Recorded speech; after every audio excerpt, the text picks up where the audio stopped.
Welcome to Conversations. I'm Muqtadar Khan, your host. The war is now entering the fifth day.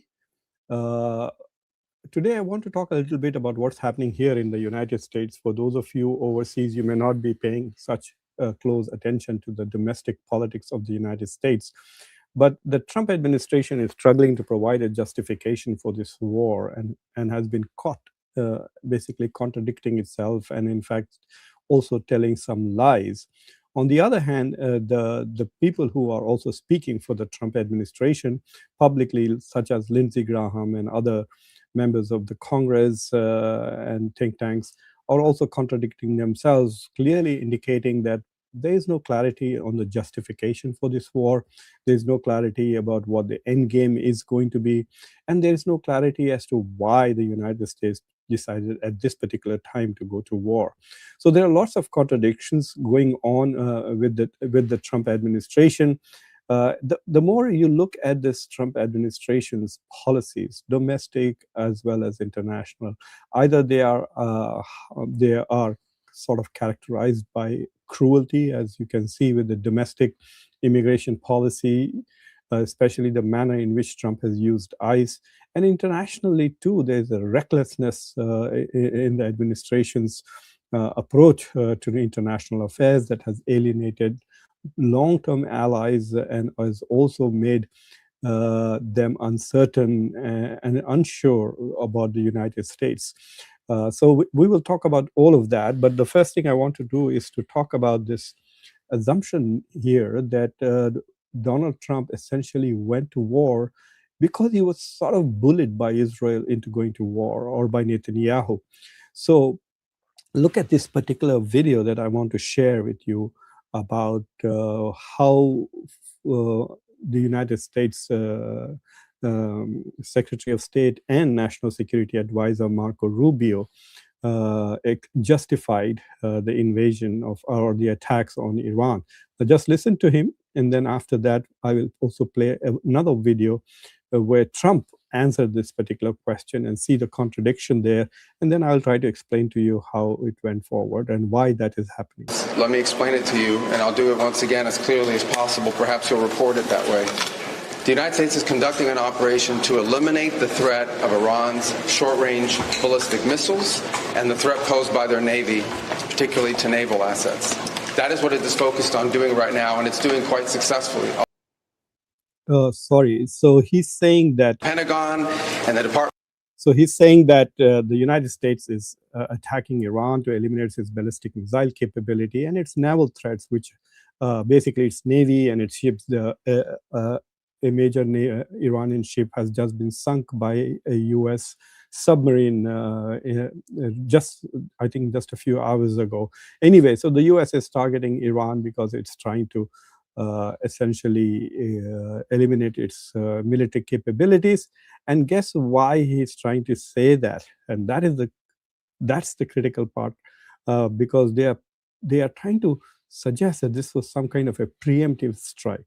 Of War to discuss the tactics behind that and the progress that's being made. That is the clear objective of this mission. The second question that's been asked is, why now? Well, there's two reasons why now. The first is it was abundantly clear that if Iran came under attack by anyone, the United States or Israel or anyone, they were going to respond against the United States. The orders had been delegated down to the field commanders. It was automatic, and in fact, it bared to be true, because in fact, So he's saying that it is very clear that the Iranian government had issued all orders to all field commanders to attack U.S. Bases in the area and U.S. targets, no matter who attacks Iran. So if Iran was attacked by Mars or Jupiter or Pluto or by the moon or Israel or anybody, if anybody attacked Iran, then Iran was going to attack U.S. bases in the region. That was something that this administration has taken for granted. And to be sure, the Iranian government has repeatedly made these claims that if they were attacked by Iran or by Israel or by the US, they would target US bases. But now this is the more important part. Please listen carefully to what he's saying. Within an hour of the initial attack on the leadership compound, the missile forces in the south and in the north, for that matter, had already been activated to launch. In fact, those had already been pre-positioned. The third is the assessment that was made that if we stood and waited for that attack to come first before we hit them, we would suffer much higher casualties. And so the president made the very wise decision. We knew that there was going to be an Israeli action. We knew that that would precipitate an attack against American forces. And we knew that if we didn't preemptively go after them before they launched those attacks, we would suffer higher casualties and perhaps even higher those killed. And then we would all. So this is what he's trying to say. He says, we knew that Israel was going to attack Iran. And we knew that if Israel attacked Iran, then Iran would attack our bases. So we attacked Iran as a preemptive strike.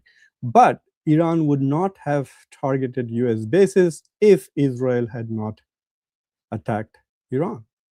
And that's very clear. So basically, this war, the United States has been dragged into this war by Israeli attack on Iran. That is what he's trying to say.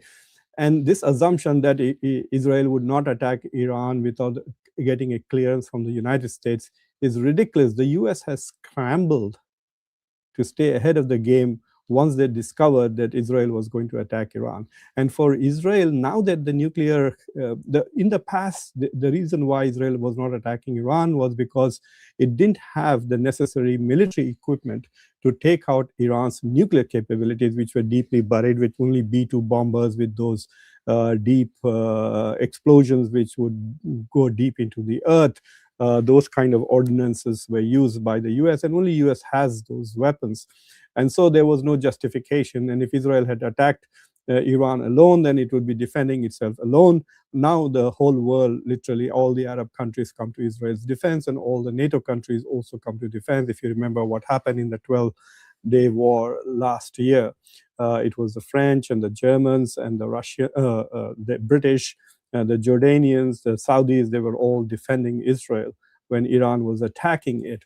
So now this is what Rubio says, that the reason why the United States had to attack it was because they had no choice. This choice was forced on them by the Israeli decision to attack Iran. And then guess what Donald Trump has to say when he's asked about this very thing. Lunatics. And it was my opinion. Did Israel force your hand to launch these strikes against Iran? Did Netanyahu? No. So the question that the reporter is asking is, did Israel force you to attack Iran? Did Israel force your hand? And this is what Mr. Trump has to say. Did Israel force your hand to launch these strikes against Iran? Did Netanyahu pull the United States into this war? No, I might have forced their hand. You see, we were having negotiations with these lunatics, and it was my opinion that they were going to attack first. They were going to attack. If we didn't do it, they were going to attack first. I felt strongly about that. I find this way of Donald Trump's talking. We were having negotiations with these lunatics. Which lunatics is he talking about? Negotiating with the Israelis or the Iranians about when to attack? And his lack of disrespect for everybody is astonishing. And we have great negotiators, great people, people that do this very successfully and have done it all their lives very successful. And based on the way the negotiation was going, I think they were going to attack first. And I didn't want that to happen. So if anything, I might have forced Israel's hand. But Israel was ready and we were ready. And we've had a very, very powerful impact because virtually everything they have has been knocked out now. They're missing. So this is an absolutely stupid comment. The analysis here is that Donald Trump is under pressure from some members of the MAGA itself, such as Tucker Carlson, for example, who was saying that this is a war which is Israel's first war. It is the tail which is wagging the dog. There is absolutely no U.S. interest. Even the U.S. intelligence agencies have said that there was no imminent threat to the United States, but the U.S. is still attacked. And so Donald Trump is saying something so profoundly, it's a straight up lie and so stupid, that Iran was going to attack the U.S. Why would Iran attack the Iran was negotiating with the United States, and the mediator, the ambassador of the foreign minister of Oman, actually went on US television to say very clearly that most of the conditions that the United States had demanded of Iran to halt its nuclear production and to surrender whatever enriched, it has about 400 kilos of 60% enriched uranium, to surrender that, and Iran had agreed to that. And what was going to happen was basically that it should be shared, or to go with the Atomic Energy Agency or whatever, to find a way of basically surrendering those. That was where the negotiations were. And so Donald Trump is now saying that Iran was going to attack. So who told you? Like, apparently he felt that Iran was going to attack him. I find this so bizarre and ridiculous. And there are still people in this country, about half of the population, who just listen to his rubbish and admire him for that, which is kind of stunning. Missile count is going way down. Amazingly, they're hitting countries that were, let's call them neutral, right? They lived together for. Oh, this is another stupid comment. He thinks that it's amazing and shocking. No. Iran had said this very clearly, just as Rubio said that Iran had warned that it would hit US targets in the Middle East. Iran had also made very clear that they would be burned down oil fields in the region. They had also threatened to shut down the Strait of Hormuz. We know this for years, that is what Iran would do in retaliation. It is very clear. I don't think Donald Trump ever reads any briefs given to him from his own national security people. That's why probably he found this amazing. But NBS has said this very clearly, and many other countries in the Gulf, that for the last 1 month, they had been lobbying very heavily with the United States not to attack Iran and to settle this matter through negotiation. They have said this publicly on many occasions, to settle this matter, because they were afraid that they would become targets of Iran, because they all host US bases. So for him to say that I'm amazed that they are attacking these so-called neutral, first of all, none of them are neutral countries. If they were neutral countries, US military bases would not be there. Plus, United Arab Emirates has 2 strategic partnerships with Israel. One is through Abraham Accord, and the other is through I2U2. To label UAE as a neutral country, well, you need a special dictionary to read and understand the English that Donald Trump speaks. A long time. I think they were surprised. I was surprised. I think and now those countries are all fighting against them and fighting strongly against them. Someday they'll write a story and they'll say why they did that. But they hit countries that had nothing to do with what's going on. They were sort of leaving everything alone. All of a sudden they had missiles shot in, which shows you the level of evil that we're dealing with. They'll hit people that were actually at least somewhat friendly, and they had no problems with it. Also hitting only civilian places, hotels and apartment buildings, and we're hitting them where it is much more appropriate. We're hitting them very hard. And here's another lie from Mr. Donald Trump. He has not yet spoken directly about the 150 children who died at a women's school in his town at the southernmost strip of Iran. So his claim that we are not targeting civilians is untrue. The UNESCO and UN has already talked about how Israeli and US have attacked a young girls' school and killed more than 100. The Iranians claim about 175 casualties, but I don't think all of them are children. Anyway, so this is one particular lie that Donald Trump is saying. So the justification doesn't seem to be clear. US intelligence says there was no imminent threat to the United States from Iran. Iran has suffered a lot in the last 1.5 years of battles that it has fought with not just with Israel. When Iran fights, everybody attacks Iran, and more sanctions are on it. So in the war, the 12-day war with Israel, it was Iran versus US plus Israel plus France plus UK plus Jordan plus other Arab countries who provided logistical support and other kinds of support to Israel. So Iran was already weakened. It has lost its proxies. And let me also tell you this, Iran's economy is really a very small economy. It's less than $500 billion. United Arab Emirates and Israel economy independently are bigger than the Iranian economy. So this tiny little economy with less than $500 billion or close to $1 trillion at the most, it depends on the purchasing power parity, I guess. It might be reasonably okay in the local currency, but when it's seen in dollars, it becomes very poor. Does not have the economic base or the military base to fight so many countries, but it is doing that, which is quite surprising and astonishing. But so the Trump administration saw this change every day. We attacked it in order to ensure that they would not. We attacked it because we thought they would attack us.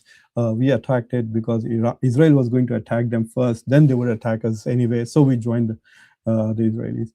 I don't know. See, even what if Rubio said can be challenged. If Israel had attacked Iran alone, the US should have waited for Iran to shoot something at their bases to join this war. And it is quite possible that Iran would have been surprised if Israel had attacked Iran alone. And they are smart enough to realize that, okay, if Israel is attacking alone, let's just attack Israel and keep the US out of this war. Nobody wants to fight with the US. The US has a $1 trillion budget. US defense budget is bigger than Iran's economy. So for the US, for any country to voluntarily start a war with the US, you have to really be like Donald Trump, stupid, deeply stupid. Anyway, but that's just one part of it. I have 3 or 4 other issues that I want to talk about. One is that there is all this confusion in this administration, whether this is a war or not a war. So CNN did a 30-second clip in which they show various members of the administration going on television and saying, oh, this is not a war, this is combat operations. What is a combat operation, if not war? So anyway, this is not a war, this is a combat operation, because this war is illegal by both American law as well as international law. The US and Israel have no international justification, but as you know, neither America nor US cares about international law, international norms or principles, etc. They just committed a genocide just a few months ago in Gaza. Israel used American weapons, American money, American support, American logistical support, military support, and not just from America, but also from Canada, UK, and Germany, and some weapons also from India to kill literally thousands and thousands of women and children in Gaza. And there is no international accountability of it. The US continues to veto any and all resolutions in the United Nations. So and also threatens and sanctions International Criminal Court, which had issued an arrest warrant against the defense minister of Israel and Netanyahu. So we know now that the United States doesn't care, respect, or worry about international norms, principles, values, etc. So this whole idea that it's an international, from an international law perspective, it's illegal, is immaterial for American debates, but by the American Constitution too, it is illegal. And for those in the conservative side who try to be literalist when it comes to the American Constitution, they are called originalists.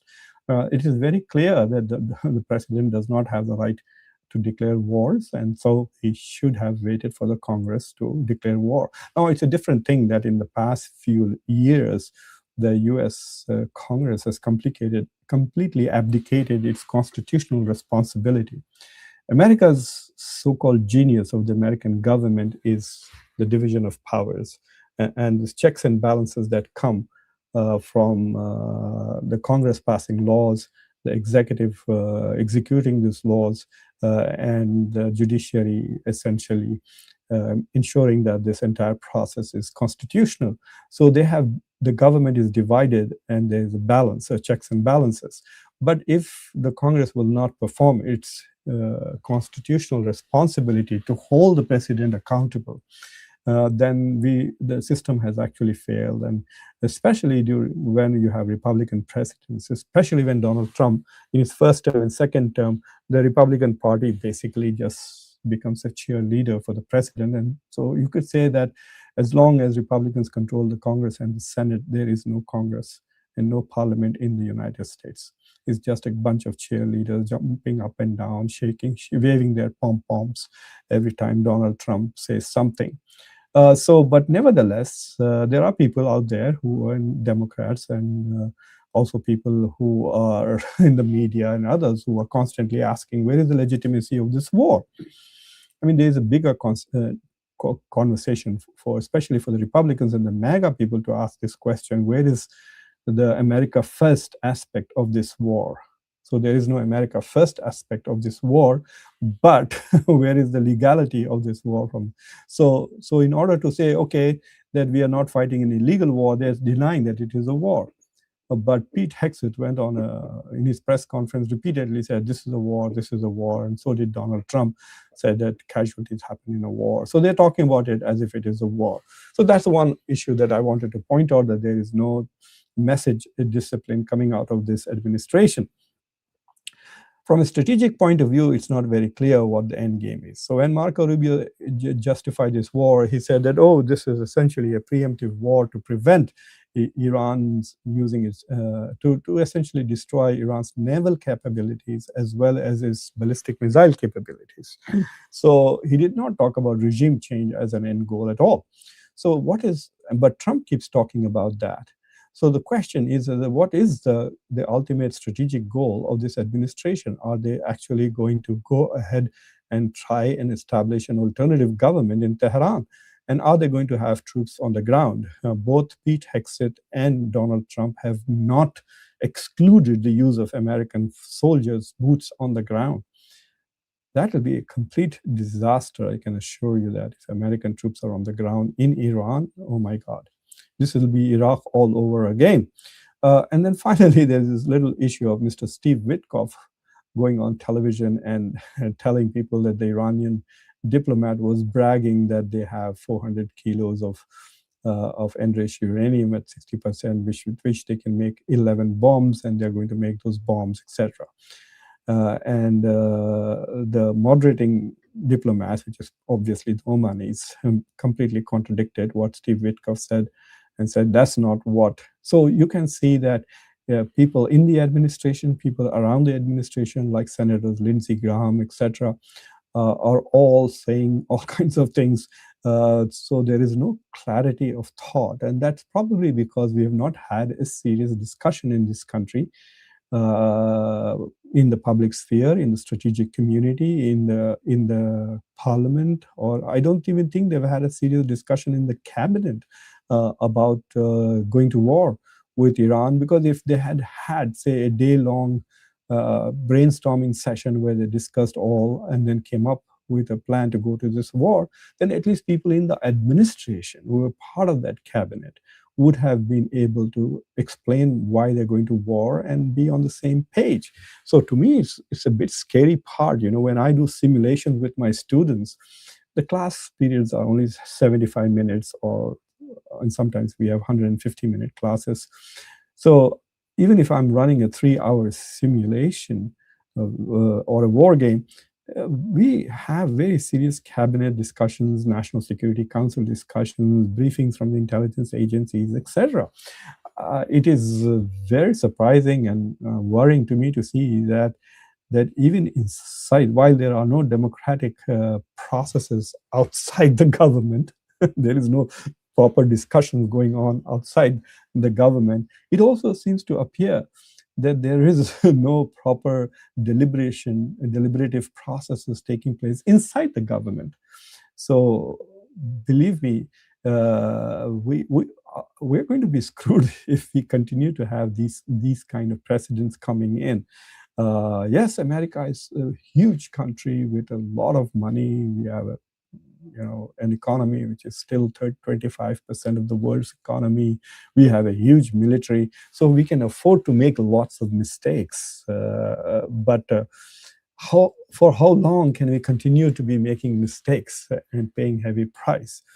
But this particular mistake, unlike the mistake of the war in Iraq and Afghanistan, this error of the Donald Trump administration is going to have far bigger regional implications. So for those of you who are watching from India, I would recommend that you go and watch my show with the prominent economist, Dr. Santosh Mehrotra, where we discuss the economic impact of this war on the US, on Europe, on India and China, and obviously in the Gulf too.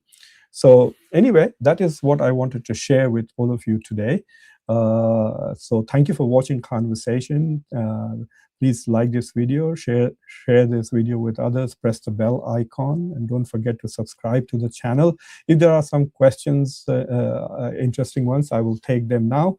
But be alert that I'll be coming back at prime time around 9:30 p.m. tonight again to do a show in English. The US time, that will be early morning in India, but then I will come back 3 hours later after that at midnight, the US time, New York time, but that will be 10:30 a.m. in India, and I'll be doing a live show in Hindi, so Hindi and Urdu, so please keep coming to the channel. This war is unfolding and expanding. It has become a regional war at the moment. And so it's going to affect everybody. So please don't take your eyes off the ball. Anyway, let's see if there are any. Hope, thank you very much from Calcutta. I was supposed to go to Calcutta in January, but I could not. But next visit of mine, I will definitely go. Yes, Hope, I will be coming back and doing a show 10:30 tomorrow morning, live show, which is about 11 hours from now. In Hindi. But please go and see my show with Dr. Khamar Chima that was recently done. And I will be uploading another show in a few hours that I did for Satya Hindi.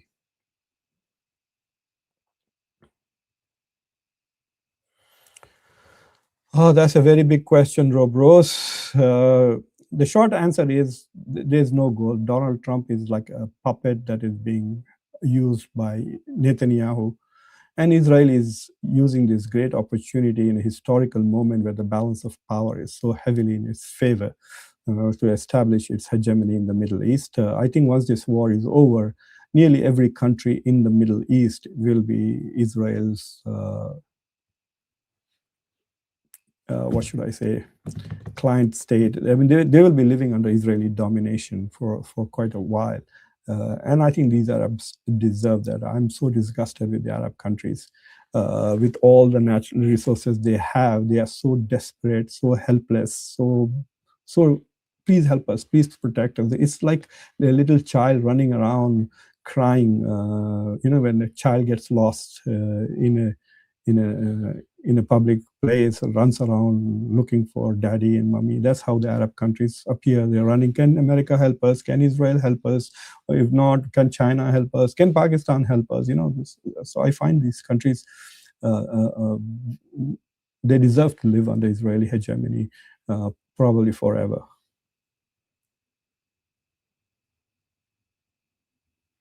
Thank you, Rehan, for your wonderful comment.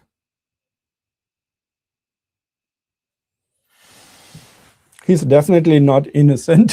And there are lots of people who are now accusing him of being a pedophile and may have even raped young children. This is one theory going around in America, is that it is probably to shift attention and discussion away from the Epstein files that Trump has done this. Samir Bhatia, hello, how are you? Thank you for joining Conversations as a member.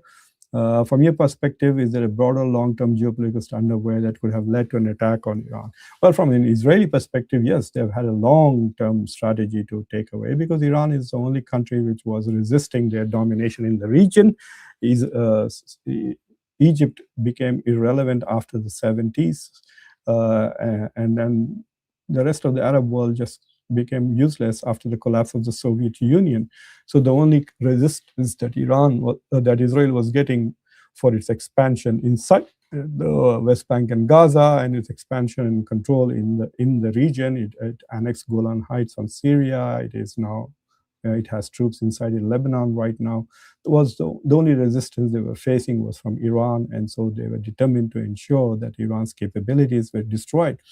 For some time, Saddam Hussein also was opposed to Israel, and Iraq was destroyed in a similar war after 9/11. So the only threat that Israel faced was from Iran, and now that is also completely neutralized by the end of this war.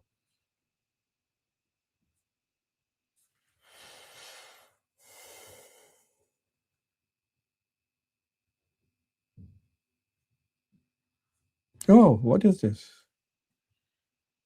Oh, I didn't know that. They sank an Iranian frigate, not an Indian frigate. It was shot down by a submarine. And before that, they also sank another warship that Iran had. That was on day 2nd, I think. Oh my God, someone is referring to South Africa. They were shellacked, shock and awe. New Zealand did shock and awe.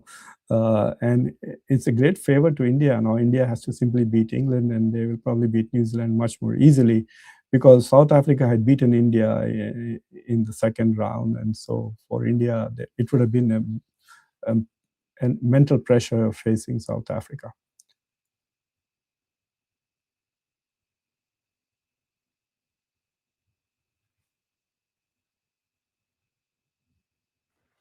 I didn't say 5.5 at all. Whenever these numbers come, I report them. I'm just not impressed with it, because India's GDP growth is not translating into GDP per capita. It doesn't matter even if India's with 140, 1.4 billion people, if the economy is less than that of Germany, which has less than 100 million people. So, like, it's not a great economy. It's like saying India has 2.8 billion thumbs. So what? The productivity of that is so low. It's like saying that your salary is 10,000 rupees per month, and your salary is increasing at 10%. So fine, you're adding 1,000 rupees to your salary. It doesn't matter if my salary is $10,000 a month, and even if I'm getting 2% rise, that is $200, then that is way more than in absolute terms. So the gap will continue to increase. Nishant, thank you very much for your gift, and happy Holi to all of those of you who are watching from India. Happy Holi, and on that term, I have to go. Thank you for watching Conversations. Please like this video, press the bell icon, subscribe to the channel. I will come back in a few hours, in less than 10, 11 hours, and do this whole thing in Hindi and Urdu. Take care. Bye.